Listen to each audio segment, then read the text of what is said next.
very much to everybody for coming out tonight for the last of this year's art demonstrations put on by what we call Art by BPL. Art by BPL has been an initiative to bring art and artistic expression and demonstrations and appreciation and critique back to the library. The Parley Billings Library, which we now call the Billings Public Library, was for a long time a place where Billings residents could go to view and experience artistic displays and workshops and demos and presentations. Coming across some of the research I did for our fine art series recently, Joseph Sharp was here a century ago putting on demos and workshops. The library used to be a place where the community could kind of trust that they could find art there. And it seems like we recognize like a lack of that in some of our programming, so we were really aiming to bring that back again. So we want to say thank you to all of you for helping us with this mission and for participating in this mission. More events are definitely scheduled for 2023, so please stay tuned. So to close out this year's Art by BPL's 2022 Art Demonstration Series, we are very happy to host Andrea Vacek. Andrea is the owner and head decorator of Bluebird Sweets, which we see on the website here, a local artisanal cake boutique. She's appeared numerous times on the Food Network. She's most recently for this year's season 12 of its show Halloween Wars, which I have so many questions to ask because I want to know exactly how a show like that works. So please feel free to interact, ask questions. This is a demonstration. It's not necessarily as much of a presentation. As much as she's comfortable talking while doing this, please feel free to engage. She's also appeared in publications, Martha Stewart's Weddings, the Rocky Mountain Bride magazine, and TLCme as well. Some of her work is on display in our library lobby. It has been this month. It will continue to be throughout the month of December. Very happy to showcase her. And you can, again, once again, go to her website, bluebirdsweets.com, and view some of her amazing work. So with that said, again, thank you very much for coming out tonight, ladies and gentlemen. Let's welcome our host, Andrea Vacek. Shut down these wheels. We'll just go there. Y'all can just stare at pretty cakes. So hi, I'm Andrea, and please do ask questions. Don't let me just stand here and work because I'll be like, what do I need to say now? But I'm going to talk to you a little bit about cakes and what makes my cakes different than what you might see at a grocery store or like a mass-produced bakery.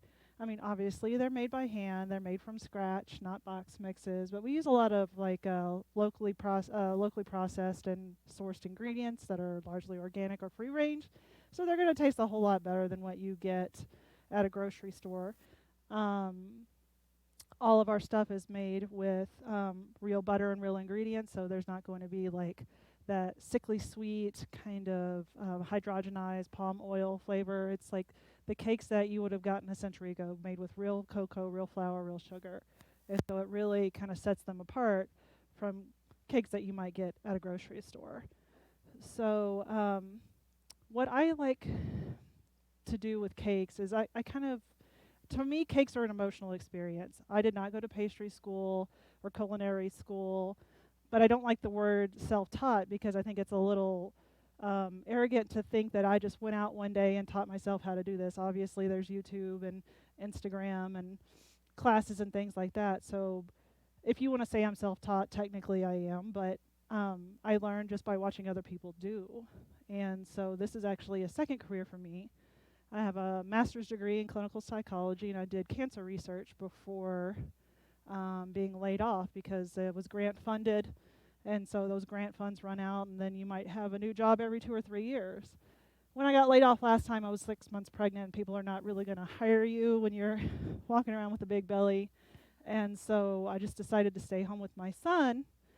And I really wanted him, this was when Pinterest was really becoming a thing, I wanted him to have that over-the-top first birthday party that you see on Pinterest. And I was like, but there was no way after being laid off over a year that I could afford to throw one of those parties. But I've always been like a crafty person.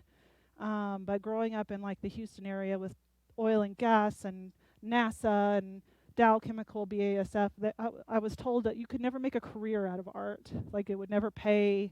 You would never be, you'd be living on the streets. And so I just decided that I was going to give it a whirl. No cooking experience, like I couldn't cook, nothing. And I just tried it, and it came out great. We did a very hungry caterpillar cake for him because he was a hungry little dude, and it was just so great. And everybody just kind of said, you really have a knack for this. You could make $1 million. I wish I would have known that. But it's really strange how my story mirrors most of the cake industry. Most of us do not go to culinary school. We all just want to make something delicious or beautiful for our friends and family. And then somebody says, you'll make $1 million doing this. And so we launch out onto a business, and some of us make it and some don't, right? But what's kept me going is just I love the emotional reaction that these over-the-top cakes kind of make. I tell my clients that purchasing a cake from me is more than just, checking off a box on your event. It's going to be an emotional experience, an emotional purchase. And so I really try to get at what it is that you're looking for and design something custom for your event. So, that's where we start. So please start asking questions because I don't know what to talk about. But as you can see, the cake's right there on the stand. So if you stick around to the end, wink, wink, you can have some. Mostly right now I do wedding cakes because my cakes are higher priced because they're very high end. I do mostly weddings here, but in Houston, I did mostly birthday cakes for socialites and things like that. But Montana had a real lacking of cake decorators in terms of weddings. And so I've kind of hit the scene running here doing weddings. And so that's been really great and kind of launched me into that next level of my career because I just got so tired of Mickey Mouse and princess and stuff that's not really my style. So usually if someone comes to me and say, oh, can you do Mickey Mouse? I'm like, unless he's like this, I don't want to do Mickey Mouse. I don't do sheet cakes, anything like that. You're going to get a real gourmet experience. So where do we start? There's 4 types of, what's the word I'm looking for? Coverings, icings, things that I use. We've got buttercream here. And then if you want a real kind of matte finish or a painted look, you can use fondant. Fondant, everybody's like, oh, it's so gross. If you make it with marshmallows like I do, it is a marshmallow and powdered sugar mixture. And so it kind of tastes like s'mores if you don't use the kind out of a bucket from Hobby Lobby. So it can be delicious. And just remember, if it's the look you want, I have so many people come to me and they say, oh, I love this cake. I want it to look exactly like that. And I'm like, well, it is a fondant cake. And they're like, well, then never mind. I'm like, just give it a whirl because you're only getting about 1/8 of an inch on there anyway. And there's always going to be buttercream underneath. So you get both, really. It's not like you're going to get a dry piece of cake with fondant on top. There's always buttercream or ganache, which is like a cream and chocolate mixture. And then we have ganache, which is this. It can be textured or it can be smooth like this. And then we have modeling chocolate, which is a sculptable kind of chocolate, basically. It dries really firm, and it's great for a more detailed look than fondant. Because fondant is very stretchy and springy. And so what it wants to do is kind of go back to, like a marshmallow, it wants to go back to its form. So I'll show you here.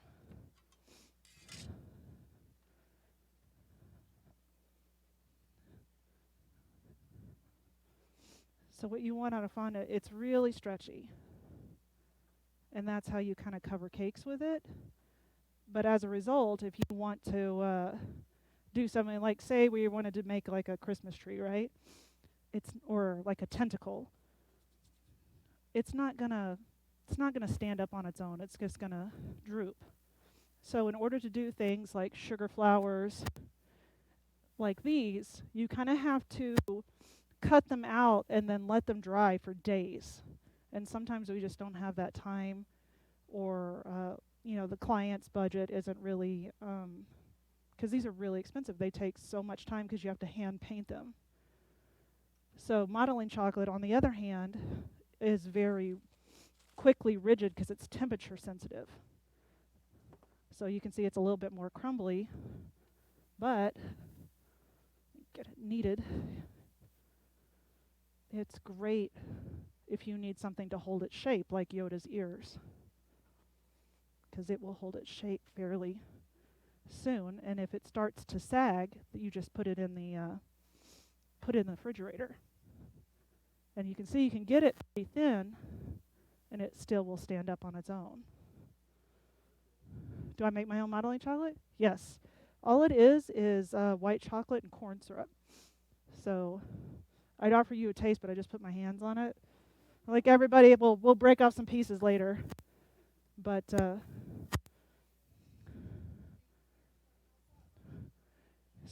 so Yoda, he started as a Rice Krispie treat underneath, because I try to use as much edible product as I can.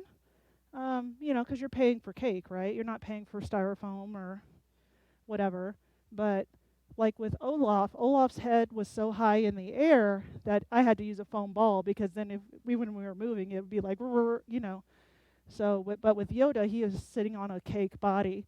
So I made him out of Rice Krispie treat, and then what we did is we kind of took the modeling chocolate and kind of smoothed it over his head, and then skewered his little ears on with like a toothpick.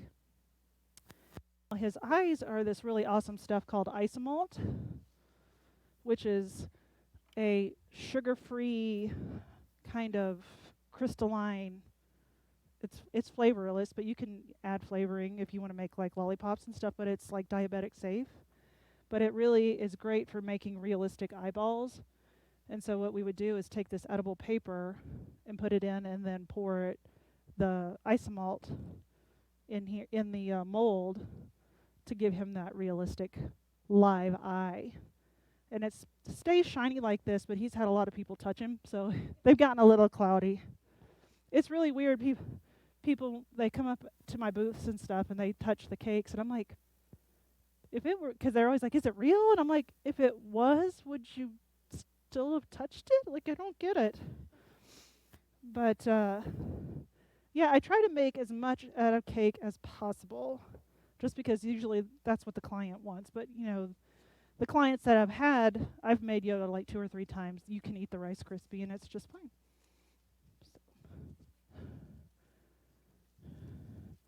Yoda probably took about 20 hours in total. He's not too bad, because he's actually not that hard to make. His body is just a tube. Well, and he was Grogu, so his body is basically 3 cakes stacked on top of each other. And what we did is we ran a wire up the middle and put his arms out like with bendable wire, and then we just skewered his head right on top. And then all we had to do was like make a fondant kind of shirt for him and wrap it around. But this guy took about 40 hours. And this is his skeleton right here. I went to a master class in Seattle with one of the country's top cake makers.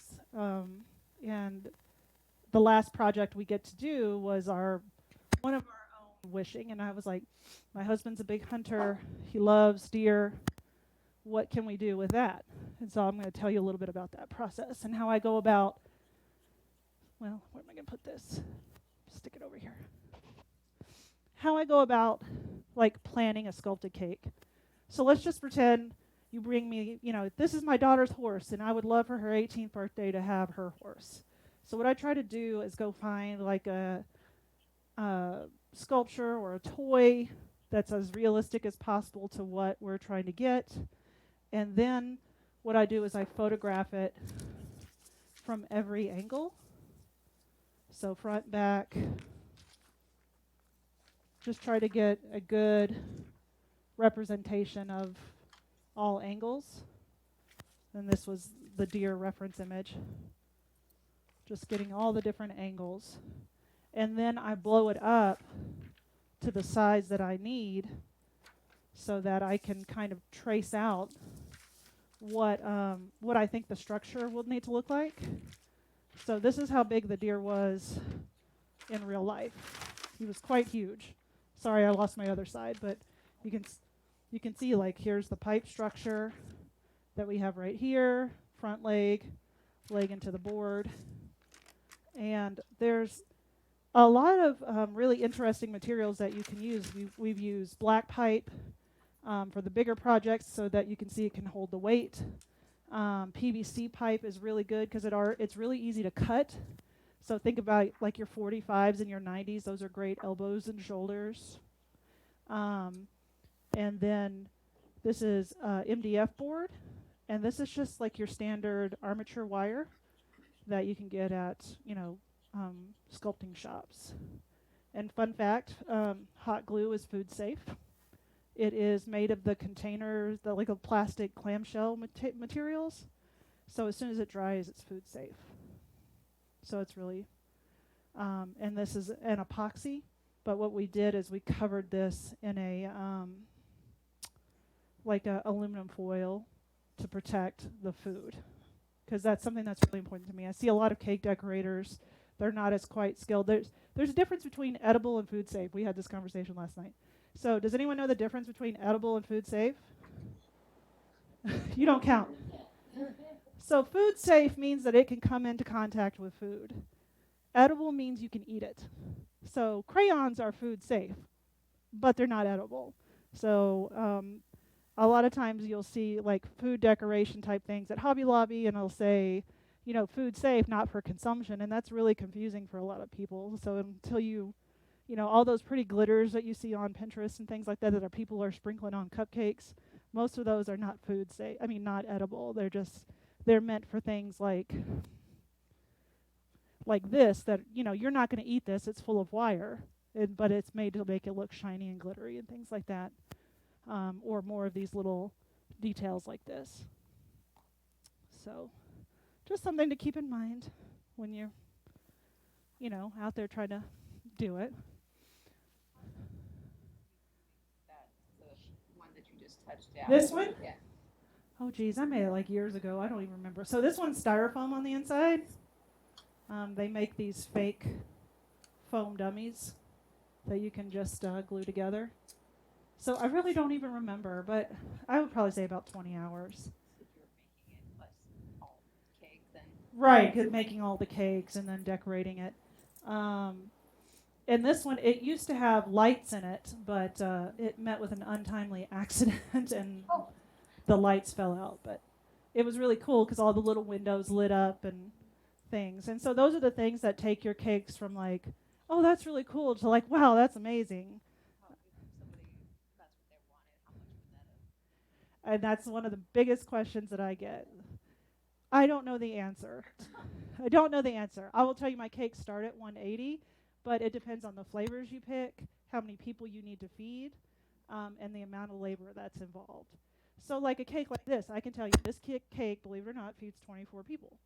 And this one would probably be in like the 200, 225 range. This guy can feed several hundred people, but because it took 40 hours to make, it'd be like in the $5,000 to $8,000 range.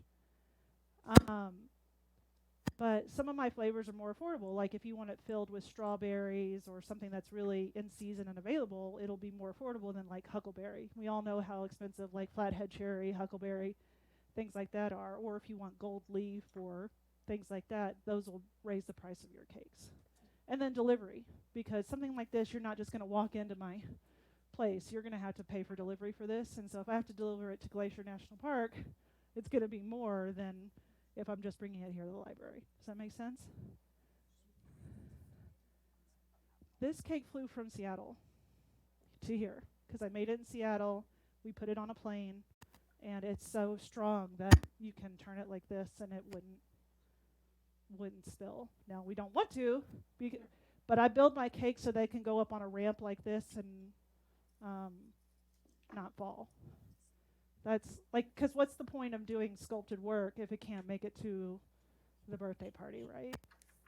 And so luckily, I shouldn't say that. This year I had my first cake fall, but the venue never turned on the air conditioner. So the person's wedding cake melted and fell. But that wasn't my fault. That was the venue's fault. But yeah, what else y'all want to know?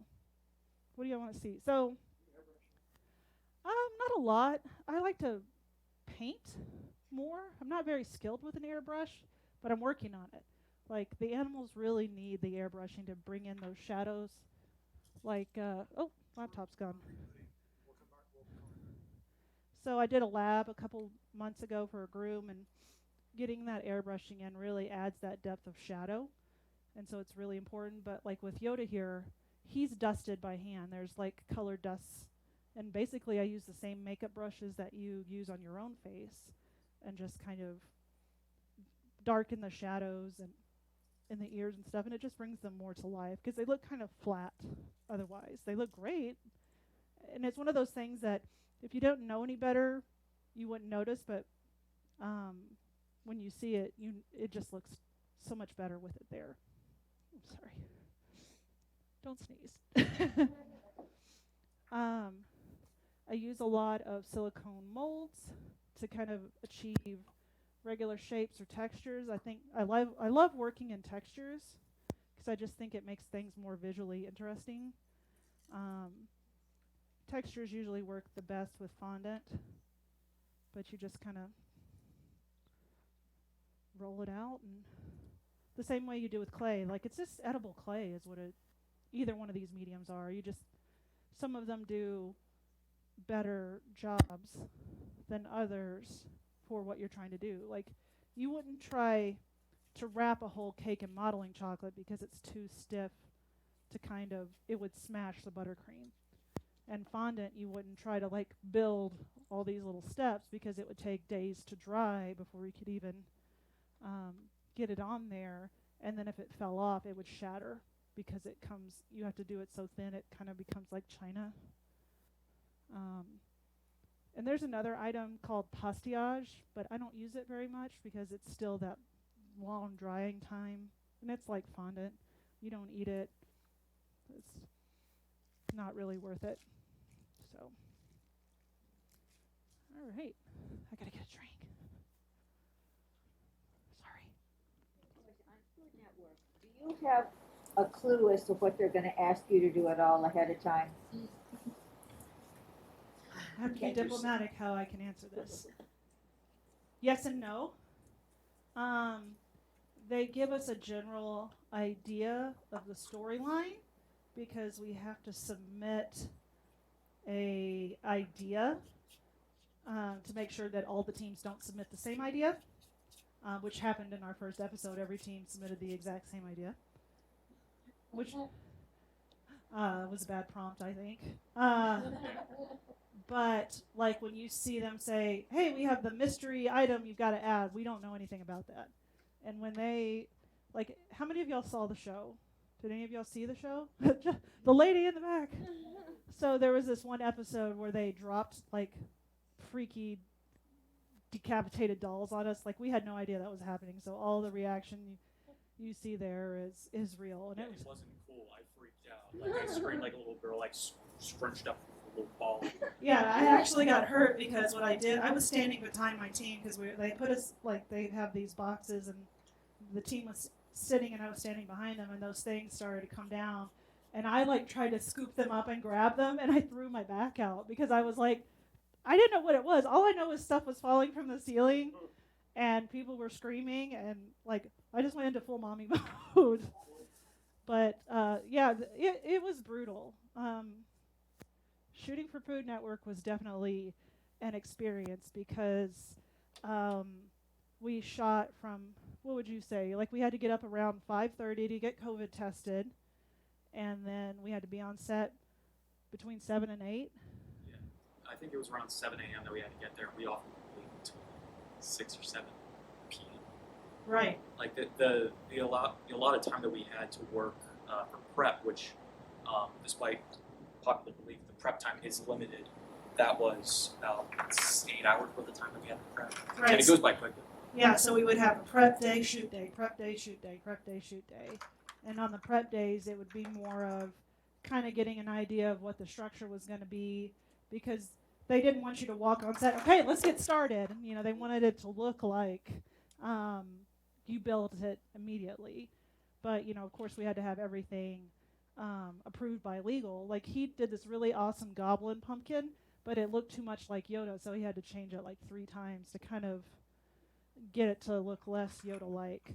But so we had the prompt, we had our ideas, we submitted it to our producer, um, and then on our prep day, we kind of did super fine details that may needed time to dry, like the flowers or some of the more delicate things that, like I made a 3-headed dog. I was allowed to make 1 head ahead of time, one for 50%, and then I had to make a full one on camera.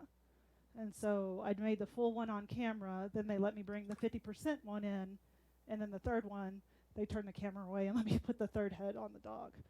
So, but for the most part, you have to make all of it in the 7 hours that you're allotted, and you don't get a lunch break, you don't get bathroom breaks. It was grueling. You were allowed to take them, but they didn't stop the clock. And so you're not just going to waltz off screen and take a 1-hour lunch break while your teammates are like. Well, I did walk off at one point because I had to use the bathroom. And fun fact, as we were filming Halloween Wars, Holiday Wars, the sister show, that was being aired at the exact same time. When we filmed, they prepped. When they prepped, we filmed. And so when I left to use the bathroom, I was hurrying. Like I had to go. And so in my frantic, rushed nature, I looked and I recognized one of the cake artists who was on a previous season of Halloween Wars, and I said, "Hey, are you Aaron earlier?" And she's like, "Yeah, who are you?" And I was like, "Hi, I'm Anthony, big fan." Ran back to the stage, and it was the most awkward interaction of my life. That was bad. I reached out to her and I was like, "Hey, I'm sorry about that. That was awkward." She was like, "Who are you?" Fun fact: her team actually went on to win Holiday Wars, so I kind of have that clout on everyone that I got to say that I met the winner. So Yeah, it was definitely it was a grueling experience. Everybody's like, "Oh, was it so fun?" And I was like, maybe in previous seasons it could have been more fun, but we were in lockdown in our rooms for like 6 weeks. We could not go to the gym. We couldn't leave the hotel. We weren't supposed to go anywhere but stay in our rooms. We weren't even supposed to have team meetings.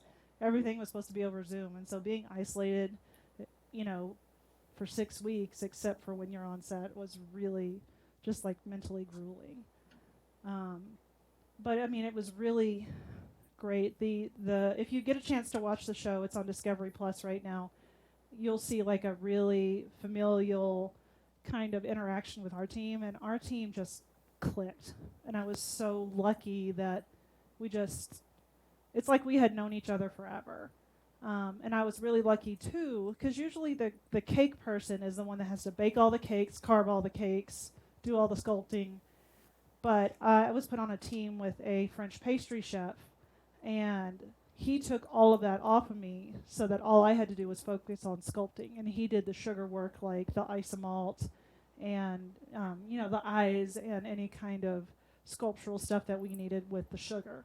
So that was a huge lift for me not to have to bake the cakes and all that stuff. I could just focus on sculpting and supporting Anthony, who was saved the day so many times.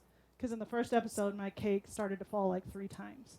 Because he was about 3 feet tall, and I used PVC, which was a huge mistake. Should have used metal. And so the whole time he was on these little spindly legs with all his cake, so he started to wobble. So we ended up cutting him off at the waist, and then it was him from the chest up. And it turned out great because we won the episode, but I just knew we were going home. You could, when you see us, when you see us on camera and we're just you can see in our eyes the Hail Marys that we're reciting. Right, and not to spoil, but 3 minutes before the show ended, our that mystery item that had to be added on the board or you're eliminated broke and fell off the board. And so we had 3 minutes to reconstruct it before we were automatically eliminated. And so it was just scramble. So it was just an emotional roller coaster in so many ways. I'm always curious, does it just go in the garbage, or are there people that they serve it to? No. So, you wouldn't want to eat it because it's had so many hands on it. Yeah, they just toss in the dumpster. The ones the judges eat is not what comes from the cake. we have to make them a separate eating cake, and then yeah, and People using recipes, they all just seem to be throwing stuff together. well, I was lucky that my pastry chef, he's been doing, chefing for a million years. So with recipes, when you cut, when he's actually formally trained, and you kind of learn that there's a ratio when it comes to baking. This amount of sugar plus this amount of flour is going to equal cake at some level, and it's just adding the flavorings. Like if it's a liquid flavoring, you need to reduce the other liquids, and if you're doing like cocoa powder, you need to reduce the flour and dry ingredients. So there's kind of a formula that works with that, but thankfully I didn't have to do that. I was very thankful. But a lot of the times, like sometimes they would say, hey, we're going to do a tea episode and you're going to be assigned a flavor of tea, even though, like, we'd open the box and be like, oh, we got Earl Grey and we've got breakfast, woo, But other times they would say, this episode is dedicated to orchard fruit, so make something with orchard fruit. So we're like, okay, what do we want to do, cherries, or do we want to do oranges or whatever, and then build the cake around that. And that could get you eliminated if they couldn't taste those flavorings in your cake. So it was kind of tough because I've never used orchard fruits. So I was very lucky to have a chef that was like, I know what to do. It was very lucky. And we had an alcohol challenge, and him and I are looking at each other, because I don't really drink that much, and he was 19, 20. So we're looking at each other like, I don't know any cocktails. And he's like, I got you. So that was really a interesting turn of events. So let's talk about like a little bit of the structure of these cakes, because my biggest fear is I see like a lot of cultures that will slam people's faces into cakes, like at birthday parties and stuff. And there's so many horror stories in our industry about like people being impaled with the internal structures. So like it's not funny, it's not cute. I've seen people like nearly aspirate on cake because they inhaled, like they got their head slammed into the table so hard that they passed out, and then they breathed in the buttercream, and then it was a much serious situation. But these cakes are not held up by magic. So usually what we have to do when they're stacked like this is, you remember back in the day when you had wedding cakes that had like the white Roman pillars? You remember that look? So now the pillars are on the inside. We use like fat bubble tea straws, like boba tea straws. I don't think I have one. Oh, is there one? They kind of look like this. Or they can use a wooden variety, but I like using the straws just because they're easier to cut and more affordable. But anything holding up this direction is going to be like straws, and then there's on these extra tall ones, there's a cardboard round to support. There's 2 layers of cake in this actually. And then there's another either metal or wooden rod that goes down the middle to stop it from tipping over this way. So either way, it's just not safe to shove anyone into a cake. Something's getting my allergies, you guys. Sorry. Another thing I don't like to do is I don't like to put non-food items on cakes unless it's like a cake topper, like ribbon or glitter or things like that. I don't mind like toys if they're like big toys or Lego minifigures and things like that. But like this necklace, for example, I did this for a bridal show, and the dressmaker had this jade necklace, and she's like, why don't we just drape the necklace on there? And I'm like, I'd rather just paint and create the necklace than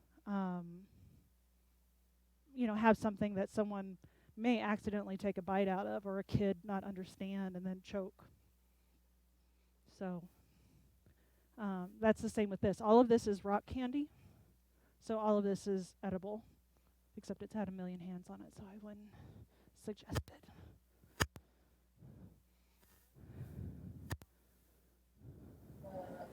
The mouse isn't really your style. Yeah. What would you describe as a computer?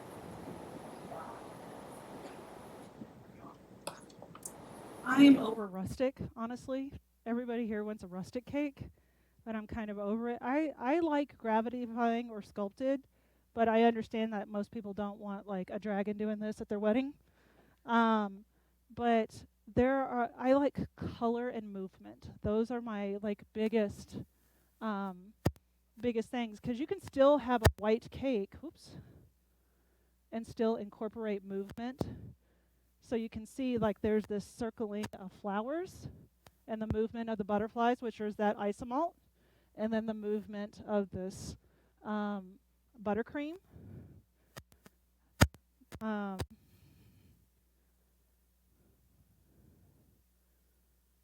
let's see if there's another good example.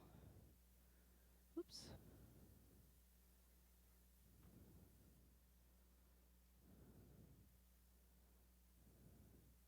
I mean, obviously, this is a gravity-defying one, but you can still see the movement draws the eye up with the flowers.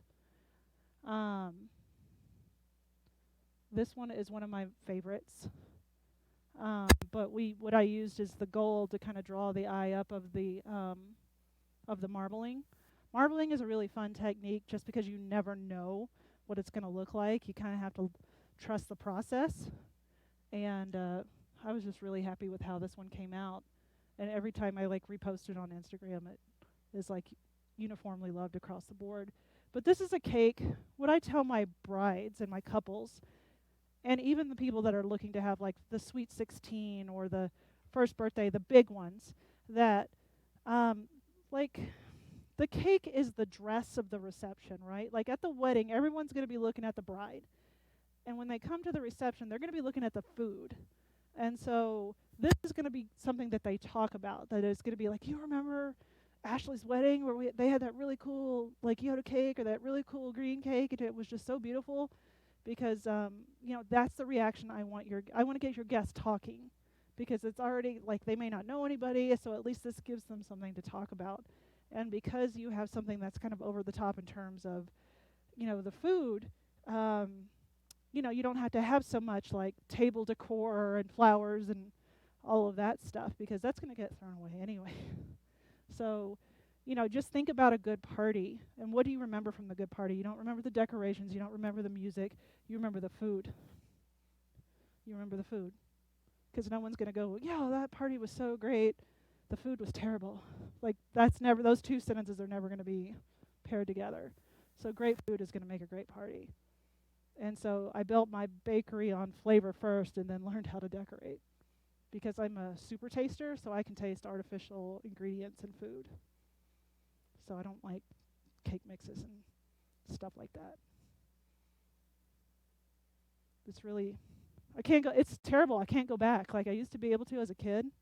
Like I grew up on TV dinners. My brother has autism, and he had very specific like food needs, and so we ate the same thing day after day after day. And when I finally started making food from scratch, like your palate just changes. And so like grocery store cakes, I'm like, can't do it. Can't do it.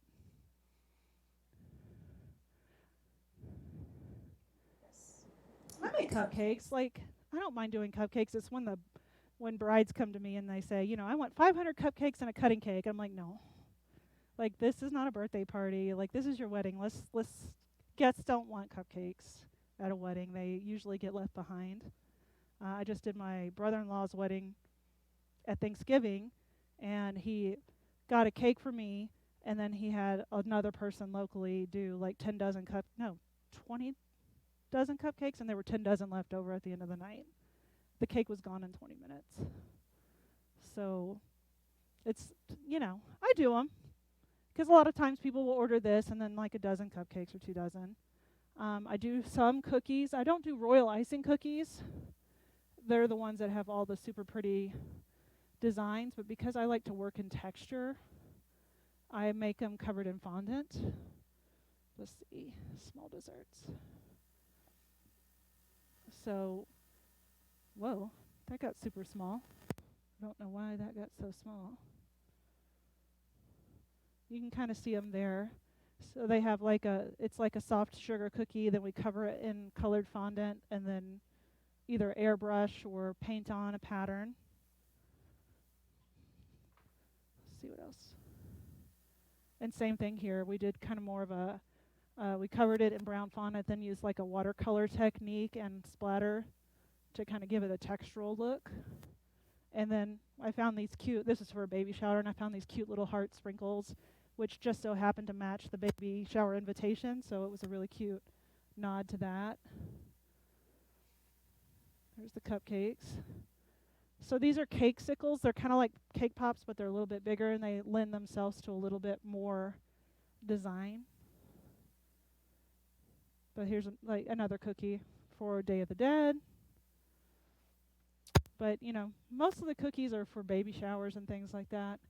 I just really like that kind of naturey boho effect. I don't have a lot of great pictures of cookies because I just don't do them that often. People come to me for cake, and also they just don't want to. You know, it's hard for them to stomach, you know, $5 a cookie, but they take so much time. That's the most expensive commodity in the bakery is my time. So when I tell clients they need to feed a large group, scaling back the design from like hundreds of flowers to maybe just a couple of focal pieces, it would be a good way to kind of like reel in the cost. But yeah, these cakes, they're expensive. So what most people don't know is grocery store cakes are actually sold at a loss because they know that they're going to get you for higher priced items like alcohol, party supplies. You know that little #1 candle that costs like $3.99 that they get for like a penny from China? So they'll sell you the cake at a loss so that they can make money elsewhere. It's kind of the thing to lure you into the grocery store. I don't have that luxury. I have to actually charge what it costs me to make and then a livable wage on top of it. So that's why my cake, everyone's like, why are your cakes so expensive? It's time and quality ingredients.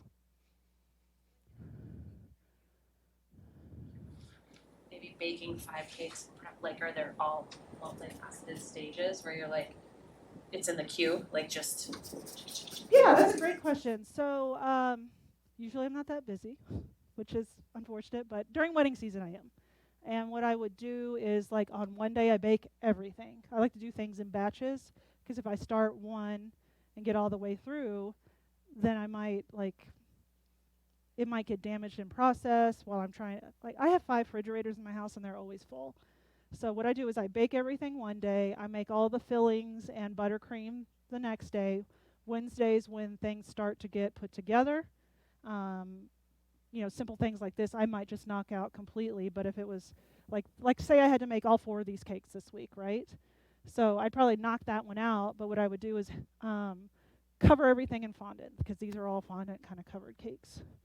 And because cakes have to chill, they're temperature sensitive. So while those are chilling, I might work on these little details like this off the cake. And then Thursday is adding the final details, Friday adding final details, and then Saturday is delivery, floral arrangement, and things like that. Saturday, Sunday like that. Did that answer your question? Like, if somebody doesn't eat it, which I can't imagine, what's the shelf life since it's so like fresh? That's a great question. Cakes are actually more shelf stable than people think. Like that deer cake, I made it probably 2 weeks before Thanksgiving in 2019. It took a week for the airlines to be able to ship it, and then the party was like a week later. And I would have never known that it wasn't straight because I ate some of it because I was worried. It tasted like it tasted when I made it because I just ate the off pieces, when I was carving it. The buttercream kind of acts like a protective shell, keeping the bread fresh. So cake is essentially bread. And so when people are like, I want naked cakes, I'm like, no, you don't. Because the buttercream is like the butter on the bread. So if you put like a naked cake out all day, it's going to come out like a hard brick of toast.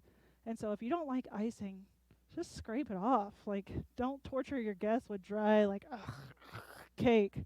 But yeah, I mean, right before this trip, I had a client that wanted a cake, and I was like, look, I'm making my brother-in-law's wedding in Texas. I can't make your cake. And she's like, is there anything we can do? So I made it 2 weeks in advance. We froze it, and then I called her a few days ahead and said, okay, move it to the fridge. Okay, now move it to here. And she said it was the most delicious cake she's ever eaten. So you got time. I just tell clients not to do like the 1 year anniversary cakes because first of all, they do take on odor. They'll take on cut onions, Mexican food, fish, game meat, because they are like bread, they're sponges, right?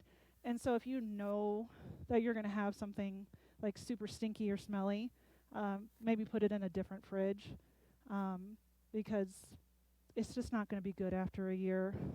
And it usually ends up in more fights than anything because it'll be like poker night and the guys will pull it out and eat it, or it takes up so much room in their refrigerator. I can't tell you how many brides I've had call, he ate the cake, like, what do we do? And I'm like, we'll just make a fresh one. We'll just make a fresh one. It's not a big deal. And that tradition actually started in the UK about 100-ish years ago when white refined sugar became more readily available. But in the UK, they do more like fruit cakes and alcohol soaked and dry fruits and nuts. And so their cakes are a lot heavier and denser. They don't take on those odors the way our soft, super sweet, the American palate loves very sweet and very soft. Like think about our white bread versus like bread you might have had at like Le Fresnel or something like that where you actually get some tooth on it.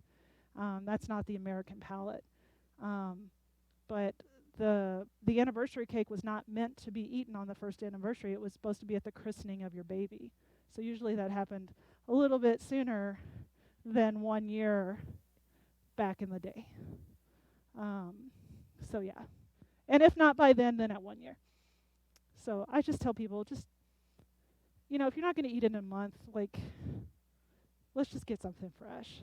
But it could be fine in the freezer for several months and be fine. But don't. Why would you? Just eat it. Yeah. What else we got? Play with the density of your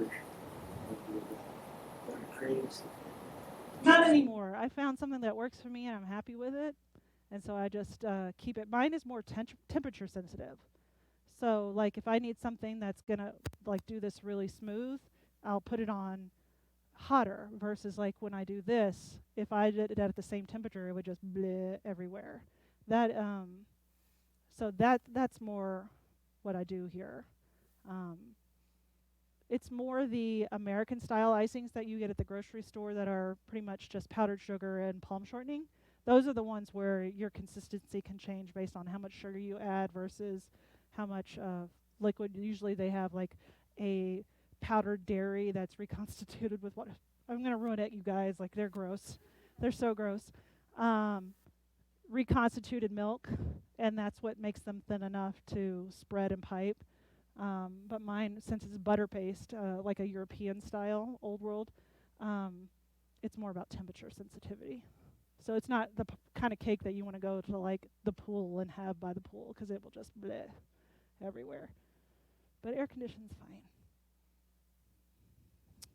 Yeah. You mentioned that you use primarily like organic ingredients. Since you're in Montana now, do you have like a kind of Montana ingredient focus, or are they still kind of organic ingredients but coming from all over? They come from all over. I mean, I do have a huckleberry filling that's local, but like Montana wheat and things like that. Just as much as I can source locally, I can. But because we are so isolated, I do have to order a good fair amount of things on Amazon. I don't do the volume that like Cisco and all of that would necessitate. And because I am licensed to operate out of my home, I don't have the room to accommodate like bulk. So yeah, that's kind of it. I mean, I would love to find more like regional growers and things like that, but it's really tough with our limited season to find that besides huckleberry. Yeah. Saw you. Do you have a question? Okay, I that's saw all you like do that. I was like, what is it? Okay, go ahead. I Um, won't bite. it's a good question. I promise I do you won't work, look. do you work by yourself, or does somebody help you? Usually I work by myself because I can't afford to hire someone right now. And if I did, I would have them wash dishes all day long. All day long. And you know what? That's a lie. Um, I work with people all over the world all the time because I do Instagram lives. I have I think I have ADHD that's undiagnosed, and so I work better when I have like a accountability partner. But my friends got tired of coming over to my house and like hanging out and watching me make cakes. So now what I do is an Instagram live, and people are like the same way y'all are asking me questions, and I'm like, oh, what I'm doing is blah blah blah blah blah. That's not just for clout or followers. It actually helps me keep accountable, like to the art process, and keep moving forward. Because my biggest thing is I know I'm going to get the job done, but I don't want to stay up till 4 in the morning doing it every night. And so having those people kind of like, what's the next step? What's the next step? What do you do? That looks really cool. Really helps me stay focused and get things done faster than I would otherwise. Because working from home, as fun as it can be really tough to like, oh, let me just finish that laundry, or I'm going to go grab coffee or something, you know. And so I like being accountable. I'm accountable to my followers. Big projects coming up in the future. Do have some big projects that I'm afraid to start, and you know all about them. Nice question. Lewis here is like a really incredible sculptor, and starting in March, I'm going to be teaching at a cake show in Texas called That Takes the Cake, but it's also a competition. And when you get to my level of cake industry, they expect you to compete. Like, it's an unspoken rule. Like, you now need to start competing. And the theme of the show is holidays around the world. And so Halloween is obviously my favorite holiday. And so I'll be trying to do some kind of leaping cat sculpture, but I'm kind of chickening out because I can't find my my idea. I've only seen it in a photo. And so since I can't go out and buy like a figurine, I'm kind of stuck. So Lewis was like, well, just build it yourself. Just build a little small figurine to work out the kinks, and then take your photos all the way around and blow it up, and then you can measure things like that. But my goal is to start this week on that, and that is in March. So, yeah. And I applied for Food Network again, but Anthony, who is like the all-knowing thing about Food Network, says that they only accept every other year because they want to keep it. But I did apply for Netflix's Is That Cake, so we'll see. We'll see if they call. You know. That you've made. Yoda is always, like, I love Harry Potter.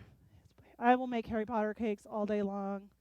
I love animals. I'm a critter person. Basically, I mean, this one's one of my favorites, honestly, as a wedding cake. Oops, sorry, I did reels. I forget, Instagram only wants reels nowadays, so, but like this guy is one of my favorite wedding cakes from this season. There's one of my Harry Potter wedding cake right there. You kind of cut off. That dog right there almost killed me. Let me see if I can. I have like a time-lapse video of me doing it. Let me scroll down a little bit. There's the groom with his. Is this it? Yeah.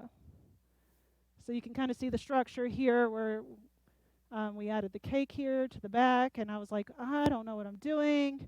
I really don't know what I'm doing. Okay, maybe it's going to work out. And then, you know, the final stages of airbrushing, and it all worked out. But that cake took much longer than it should have because I had never made a sitting dog. All of my animals have been like in the 4-legged position, but all the pictures that the couple sent me was the groom sit with his dog sitting next to him.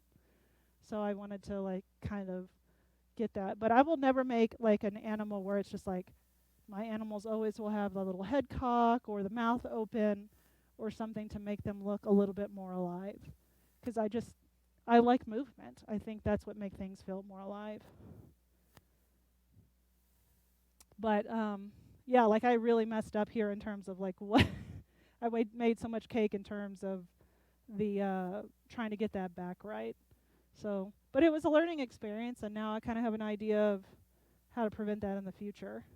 But you can see there was wooden rods there, And then we had a metal pole. There was a cake board right here to rest the head on, and then the wooden board here to support the cake.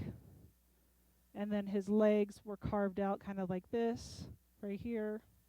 And then the end part of his feet were just fondant that was sculpted out. So his head was an egg, like a foam egg, and then I built his skull with modeling chocolate around that. And what I did was take like 2 bamboo skewers and put it in the front of the egg to kind of support the muzzle. It's the same thing that's kind of holding these things in place. You can use like that one's stuck on. Some of them aren't stuck on so well, but there we go. You can use, like, if you have to extend out, you can use toothpicks or skewers and use it to kind of extend things. Could you not see? I'll hold it up. So you can add little skewers like that, but I added them to the styrofoam to kind of hold on some of that. Absolutely. Absolutely. All my cakes come with a cutting guide, and then I have on my Instagram reels, in my highlights, how to cut a cake properly. Because people look at this and they're like, how can this possibly feed everyone in this room? And I'll show you at the end that it can. But we have to wrap our minds around not the American portion of cake. We have to go around the industry standard portion of cake, which is 4 by 2 by 1. And when you eat a cake made from scratch, it's actually really satisfying.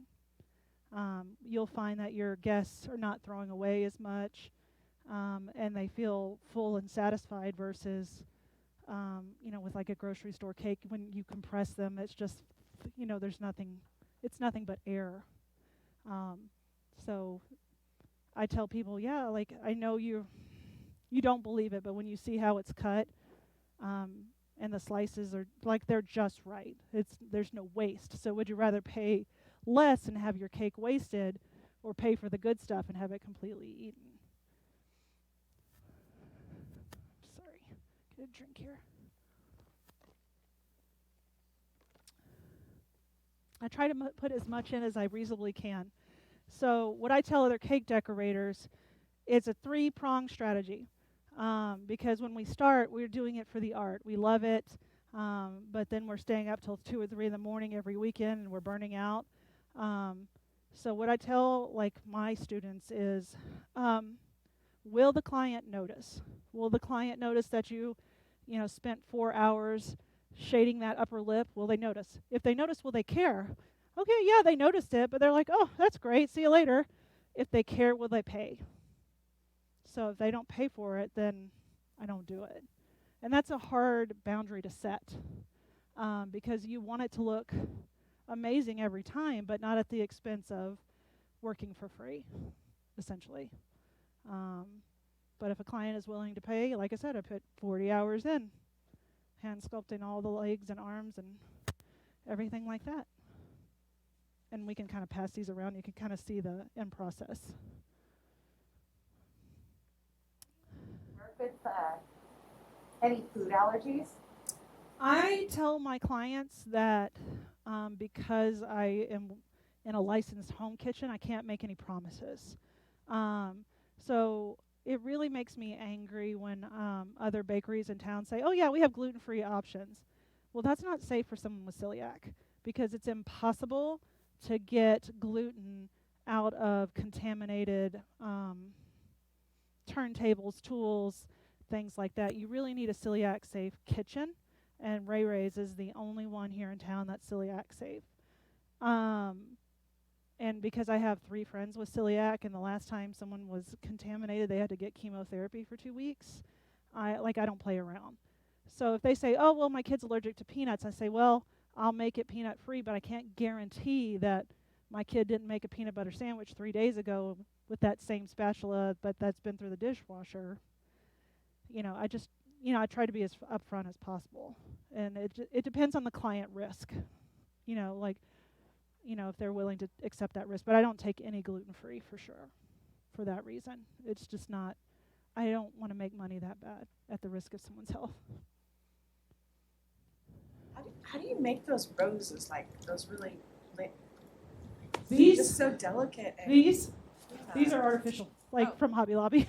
But when you make them with sugar, what you do is you roll them extremely thin with fondant, and then we have like petal texture mats. This is obviously a wood one, like, but they actually have ones that have like the veins of a flower, but you roll it so thin that you can almost see through it.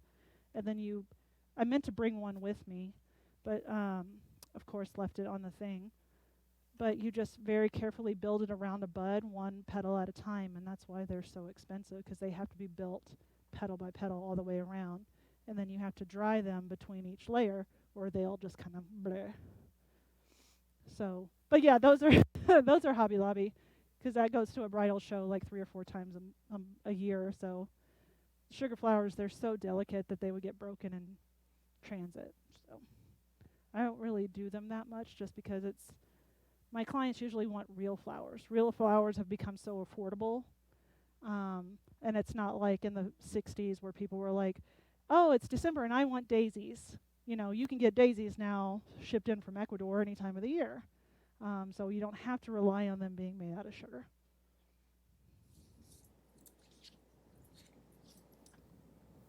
I think you have a question over here.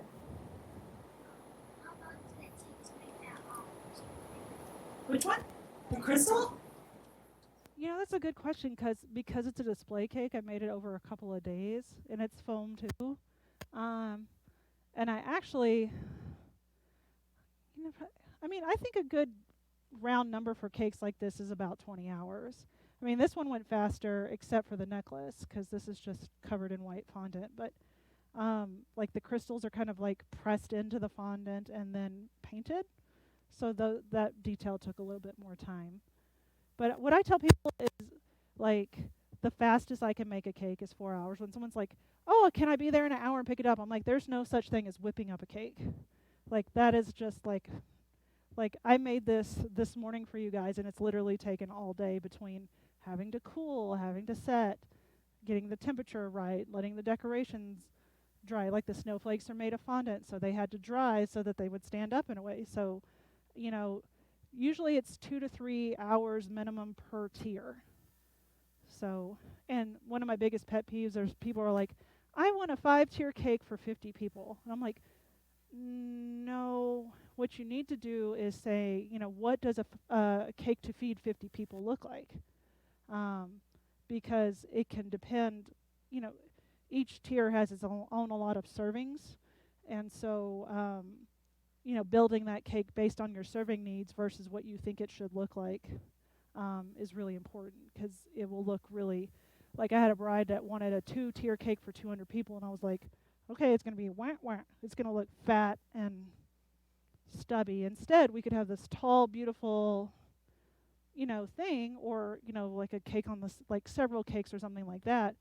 But don't order by tier size. Say, I like this cake. I need it to feed 25 people. What is it going to look like? And then I can kind of say, oh, well, that's only, you sent me a 4-tier cake. It only needs to be 2. And then we work around that. And if you're really in love with that extra design, let's make some of the tiers out of foam so that you're not paying for cake you're not going to eat. Flavors, requests, or mixtures? Weird requests. I'm pretty firm on my boundaries. Children, cover your ears, but I've had a couple of midwives ask for inappropriate lady cakes. And I'm just like, no, I don't make those kind of cakes. And the bachelorette party, like with the situation, because my grandmother watches my feed, so I don't want anything to have and to hold. So I don't do anything inappropriate like that. But I've been asked, and I'm just like, that's not my style. Maybe you should go to like Cake de Erotica down the way. That's not my thing. Requests. Flavor, not really. I try to steer away client because they're paying so much money. They're kind of hiring me as a de facto consultant. So when someone's like, I want peanut butter and lemon, I'm like, no, you don't. No, that's gonna taste terrible. you know, and if you just like, if they absolutely insist, I'll be like, okay, we'll make you a really tiny one of that flavor, but your guests, let's give them something else. Because, it's such an expense. I would hate for them to like I had a bride or, a friend that had a bride that they wanted the whole cake pistachio. Well, it was green and people were really put off by the green color. So her cake was beautiful, but they didn't want to eat it because they were put off by the, like it being this color on the inside. But I pretty much have like tried and true flavors, and most of them pair well together. So I don't really have a problem with that. It's when you try to mix chocolate and citrus, that's kind of not great. But What color things do you use? I'm sorry? What color pigments do you use? so pigments come in two different types, and there's gel colors like the commercial gel colors. You can kind of get them at Hobby Lobby and Michael's, but the ones from Hobby Lobby and Michael's have already been watered down if they're the store brand. But the gel colors are so much more like you cannot, like if you want to color your icing, you cannot use the like you dye Easter eggs with, because the liquid will be kind of ruin your consistency. And so you need to either use gel or there's powdered colors. And powdered colors work really well with the chocolates or the fondant because they're super saturated. So you don't have to use like an entire bottle of liquid gel, because the gel can mess with the consistency of the fondant and things like that. And so, it's better to start, like, say you're trying to get red like your sweater. You never want to just like take a bottle of red and just, you kind of want to pre-tone it with like an undertone, like a pink, or like if you're trying for a more purpley red, start with like a little bit of purple. Because if you just try to add red on red on red on red, it's going to just ruin your consistency. It's like a real delicate balance with food.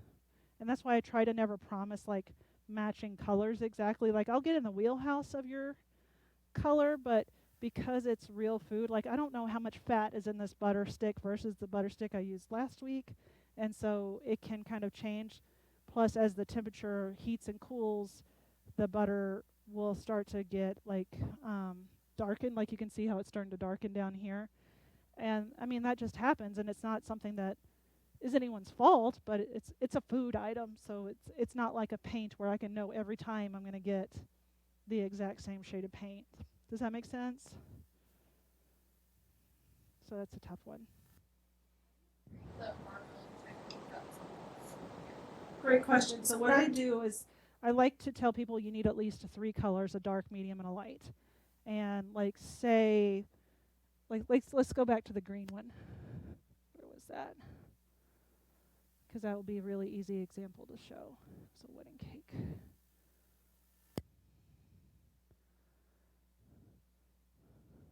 Is it going to be big or small? There we go. So what we had is, our very dark green. We had like a grass green, and then there was a blend of the two. And so what you do, where is my fondant? Okay. So the main color we wanted on this one was really dark. So I had a whole bunch of dark, and we'll just say that's dark. And then we only wanted a little bit of that river of light. So we had a little sausage, and then like a medium amount of the regular color. And what we do is we kind of like stick them together and then kind of twist and twist and twist. And then I kind of like roll it up on each other. And that's what starts to make that kind of swirling effect. And then as you use your rolling pin to kind of push it out, it makes those seams grow. And then there's 2 ways to cover a cake in fondant. There's a draping method where you kind of roll out this giant sheet and kind of put it on top and kind of smooth it down. But I like to use a paneling method where you kind of wrap it around the cake. And that's how I did this. And it helps you maintain this. You can kind of see a tiny little seam right there, but it helps maintain that like very sharp, angular effect.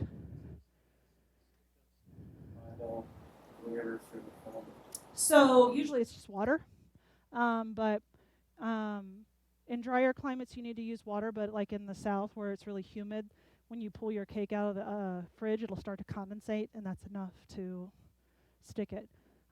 They do make gels and things like that, but they're not necessary. Just giving them a really light spritz of water is all it really takes. Like I get one of those, just like the tiny travel bottles, and that's enough for it. But a lot of people don't. A lot of people just peel it off and throw it away. Like they want the look, but they've convinced themselves they don't like the flavor. And that's fine, because it's only going to be a sliver. If you're serving the proper portion of cake, it's only going to be a sliver anyway. But like something like this would be really hard to, like, this has got a lot on it, like a whole candy bar per slice. So I could understand if somebody would like want to peel this off and get the cake underneath, but to me it just adds another textural element. It's like a chewy, like some people like crunch on cake, some people like chewy. It's more of a, I think a lot of it is a texture thing for people because they want that soft, creamy. And so when they start to chew on something, they're like, what's this chewy? A lot of people haven't been exposed to fondant in the U.S. It's more of a European or older school. So it's just like they just don't know that they're looking at fondant when they see the pictures on Pinterest. Oh, In England for 20 years, and I mean, really? it's everywhere. You know, the kids, like these girls here, they'd be cooking, making cakes and doing fondant and all kinds of things. So Yeah. I just thought, oh, you eat it. I mean, we ate it there, but so that's why I'm like, you don't eat it. I mean, because we always eat it. You can. You absolutely can. It's totally edible. And like I said, it's made with marshmallows and powdered sugar, so why not? If you like marshmallows, then you'll like fondant. It's just don't eat the stuff from Hobby Lobby.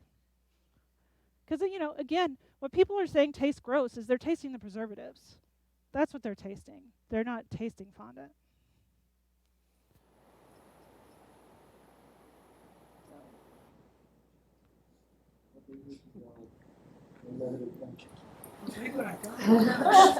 Well, that's my competition cake. So competition cakes have to be so detailed that no client could afford them. There are people. Okay, well, you know, Kim Kardashian comes. That's the thing, though. Celebrities want their cakes for free. They want they'll give you exposure. And I'll tell you what I tell them is that people die from exposure. So, like, I don't do it. Like, I've done a cake for Marilyn Manson here at the Metro. It was fine, you know, whatever. But, yeah, you can't work for free. And they have the money to pay for it. So, like, she makes more money in 5 minutes than I do an entire year. So yeah, but, like, I had to be. I'm sorry? Size racehorse. So when I went to this class, what I really wanted to do was 2 elk, like, lunging at each other. And the guy that was doing the class was like, A, that's going to take too much time. We don't have the scope of that. And B, no one's ever going to pay for that because it's going to cost so much money. Realistically, no one's going to pay for that. But my dream was to have, like, 2 rearing elk, like, coming at each other. And that's why I'm trying to get more into sculpting, because maybe I can actually sculpt that into, like, a, you know, bronze sculpture or something one day and make that. But that would be really cool. I love doing animals, foxes, and things like that. So I have a whole Pinterest board of, like, dream cakes that I want to do if ever the right opportunity comes up. Because photographers will call me and say, hey, we're doing a styled shoot, and it's going to be Addams Family themed. And I'm like, great, right up my alley. Let's make some black wedding cakes. Because black wedding cakes are so beautiful. I wish more people would get on board. Yeah, I have a whole, if you go to Bluebird Sweets on Pinterest, you'll see, like, dream cakes and be like, that would look super fun. It's just, you know, people won't pay for them. Yeah, they have an idea of what they want in their head or what a cake should look like. And so it's very hard for them to see this as a birthday cake versus something like this. Does that make sense? And a lot of times I used to try to convince them to, like, hey, why don't we try doing it and then they're like, yeah, no, I just want a cake. So they would either leave or still, like, fight for this. And I'm like, this is what they'll pay for. That's where I'm limited. Because I'm running a business, I'm kind of limited. But the ultimate dream is to quit making cakes for clients and just teach and have, like, an online cake school, which is what we're working on in 2023, is starting the cake school. And it'll be called Cake Therapy. And I'll be teaching all skill levels in like a kind and compassionate Bob Rossi kind of way, because we're not born knowing how to do this. And so as women and as mostly women that do this and mostly as artists, we fell into this because it was the only thing we were good at. And so I want to give them the confidence to be like, you can support your family doing this. Cakes have paid for a new kitchen for me, 5 refrigerators, 2 car down payments. Like, you can make a living doing art. It just takes dedication and it takes boundaries. And that boundary starts with, no, I'm not going to like let you take this cake for $20. Not you personally. I'm looking at you because I don't know who to look at. I'll just look out there. But it's been 10 years to get there. I didn't start like back in the day. I'd make a cake like this, and I'm like, you look like you'd pay $50 for it, so I'm going to charge you $50, and then maybe you look a little bit wealthier, and I'm like, 75 for you? And then when I added it up, I was like, okay, this cake cost me $65 to make. So I let you walk out of the door, and I paid you to take it. So that was like the wake-up call, because after being unemployed for, a year, I was like, we were like struggling. And I was like, I'm taking food out of my baby's mouth so that you could have a really awesome party. And so the minute I raised that realization, I like raised my prices, and I've never looked back.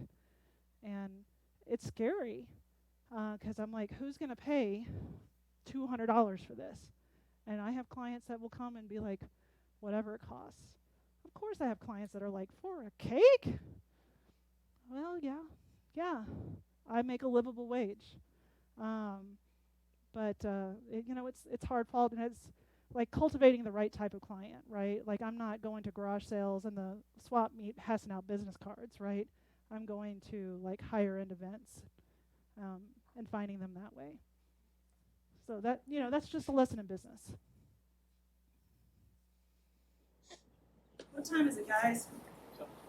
7:20? Yeah. How much time do we have? Only about now. We were going to say that if we start wrapping it up,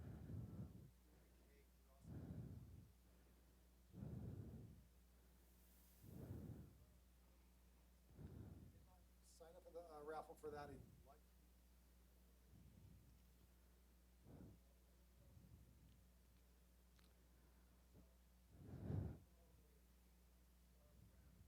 Sure. So let me give Anthony like 5 seconds, and you can ask him your pumpkin questions while I kind of give him the stage, and I'll start cutting cake for you guys. It's chocolate with raspberry.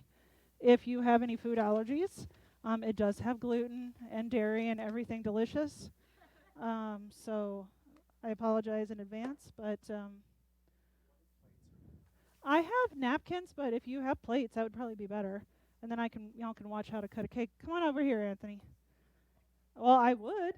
Not quite done yet. I thought it was gonna steal. I did a pretty simple little goofy face here, just to kind of, I don't know. I actually joked around. I've been about a month without pumpkin carving. My hands are starting to get a little shaky in the meantime. But yeah, just a little bit about me. I'm Anthony Pater. I'm from Altoona, Pennsylvania. I'm 21 years old. I'm a traditional animation student in my junior year. And I love pumpkins. I've loved them ever since I was a kid. I've been inspired by the Food Network, watching cake shows even. That was my earliest foray into edible arts, you could say. And Halloween Wars was my biggest passion ever since I was 9 years old. That was what ultimately got me into starting to sculpt, starting to carve, but also into art in general, because I loved the compositions that the artists would make. I loved the sketches that they would make before every single challenge. It really inspired me, and it was November of last year when I got a message on Instagram saying, hey, I'm a talent scout from JS Casting. Would you be interested in being on Food Network? And I was like, oh my gosh. And I stopped everything I was doing, and I was like, yes, please. Just I will do anything you want. I'll sell my kidney. Just tell me what I need to do, and I'll be on the show. Luckily, I managed to get on. I was with this wonderful artist here, and I was with the other wonderful Cesar Barachina, our surger artist, and it was the time of my life. I love being in front of cameras. I love being in front of people, talking and showing people my art. So that was one of the greatest things I've ever done in my life. To this point, I'm like 25% done with my life at this point, which is really scary to think of. But I try not to. I try not to think about it. He's still a fresh baby. I don't know. We called him baby boy on the Senate. Yeah, even the judge was like, I don't know if you expected this little baby here to do what he did, and I was like, thanks, Shinman. But no, it made me blush. But no, it was fun. We may not have won, but it was an experience and a half. So yeah, that's about it for what I have to introduce for myself. If there are any questions, I'd be So what did you use to do that? Because I know it wasn't like the regular pumpkin Yeah. carving stuff. Yeah, not that $5 Home Depot. go. Yeah, let me get a few of the tools that I have. Yeah, so my whole toolkit is right over there, but I'll just play show and tell for the class. So I start out with this thingamabob. It's a shredder, and this is how you can quickly but efficiently scrape the edge of a pumpkin. You can just start rubbing like that, and flesh will just come off. It's almost like a cheese grater, except better fitting in your hand. And that's the start of creating my canvas, so to speak. After that, I go in with this tool. It's a ceramic tool that's used for clay. The main difference, if any at all, some people will just use a straight ceramic tool, is that if you look really, really closely, and it's tough, you're far away, it's covered with guck and muck, I understand, is that I like to serrate the edges just a little bit so that I make what are called teeth. The teeth, in turn, will allow me to cut into the pumpkin a little bit better. It's almost like raking the surface of the pumpkin rather than tearing through it.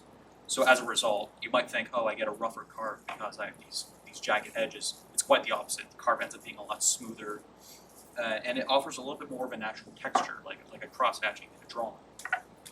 And then from there, I just kind of go down the line of similar tools, just with different shapes and sizes. I tend to work from general to specific, so this chunky tool for major shapes, this for medium-sized shapes, this individual thing for tiny little shapes, the ones that people barely see, but I see, so it matters. And then I like to finish off with a knife. It's the equivalent of starting with a large charcoal drawing and smearing large bits of charcoal dust all over your piece, but then after that you're working with a fine pencil for the smallest details. That's what the knife basically does. And that's what I do to create the really sharp lines along the edge of the eye, for instance. Or right here, how I have a little impression of a tongue. That's how I created the edge from the lip to the tongue itself. Is I make one cut, make a second cut at a slightly different angle, pull out the pumpkin stuff, and that's how you create a cut. Other than that, a varietal of knives. And I was actually having a conversation with Bill here, who is also a sculptor. We were joking around about how there are pumpkin purists being people who don't like to paint their pumpkins, who don't like artificial elements added onto their pumpkins. Well, the irony is that most pumpkin carvers will use super glue to add on stuff on top, so you already have that artificial element. That's how I get the nose to stick out a little bit farther than what it otherwise would. I would ideally go in and make nostrils and create more forms of planes and smoothen this out. But super glue is a great adhesive for pumpkins because super glue was originally designed to be a flesh adhesive and is supposed to be used for medical reasons. It's wet. Yeah, it's wet. Yeah, Binds wet things. yeah, exactly. Your flesh is naturally oily and kind of wet, and so is a pumpkin. They sweat all the time. Many carvers will call them water balloons with stems. So they function practically the same as a Band-Aid. You just need a little bit of time for them to dry. If I need to, I'll use a toothpick to use extra reinforcements. But other than that, it's just using as much of the natural pumpkin as I can. Yeah, that was one of the hardest things in the shows. We had to show pumpkins, and I felt Yeah. like it took away. But Yeah, I mean, sometimes it adds, but that's a very deliberate decision that the artist has to make. Are you going to do this because you have to, or because you genuinely feel that it adds to the overall sculpture? In this case, even if it were done, I wouldn't paint it. I don't see much of a reason to paint it. One of the things that pumpkin carvers like to do is for the eye, for instance, they would remove the entire eyeball here so that there's just an empty socket, and to create the sclera, or the white part of the eye, they would use a russet potato. And that's pure white. They would ideally dip it in lemon juice to make sure that it doesn't oxidize, it doesn't brown, it stays white because eyes don't brown. That's disgusting if they did, but I digress. Then use the russet potato, stick it in the eye socket, poke another hole in the inside, put a carrot in the middle so that you have white and then orange. That way you've got the white part of the eye and then you've got an iris. Dig into the center of that carrot and you've got a shadow that creates a pupil. And so with that sort of threefold value system, you've got a realistic looking eye. I can even do a quick demonstration, but that would take some time. Yeah. Why don't we, I'm gonna show you how to properly cut a cake and you can allow all your friends. So basically what you do is you Usually you would have a cutting board here, but because I was in a hurry, I forgot it. So you cut your whole section, and then you lay it down flat on your cutting board, and then you cut your slices like this. So if I had my cutting board, which I don't. See, tonight was my kids' Christmas play too, so I was like trying to get them dressed, trying to get here. But this is a pretty close indication of what a serving of cake looks like, industry standard. So feel free to come up, grab, eat, please. You can have some, Anthony. There's enough for everybody. I'm calling you out. But it is chocolate raspberry, so like I said, if you have berry allergies, then please don't. I don't want that on my record. Ugh. There's little spoons over here.